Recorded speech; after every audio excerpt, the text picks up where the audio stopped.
First thing ఏంటి? దేవుడి కార్యం జోక్యం చేసుకోవాలంటే యథార్థమైన ప్రార్థన, హృదయపూర్వక ప్రార్థన. రెండోది స్తుతి. మూడోది ఏంటి తెలుసా? నీ విధేయత. నువ్వు లోపడకుండా దేవుడు ఏం చేయడు. Every time you ask God do this for me, God is asking you, I you willing to change? నువ్వు మారతానికి సిద్ధమా? దేవా నన్ను పలానా వారు తిట్టారు ప్రభా, క్షమిస్తాను సిద్ధమా? ఓర్చుకుంటాను సిద్ధమా? Not repeat back that point. Can you forgive and let go? Not repeat about it. Take away the bitterness.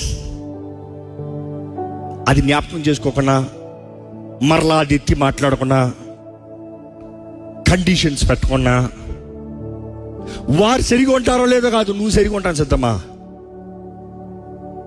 Can you change, not them change? Because we all expect other person to change. Can we change? See, that is the toughest part. అందుకని యథార్థంగా, that is the toughest part. వారు అలా చేశారు కాబట్టి నేను ఇలా, వాళ్ళు అలాగనే చేస్తారు. నువ్వు ఇలాగ ఉంటావా? నువ్వు మారుతావా? Can you change? They dishonor you, they disrespect you, but can you love?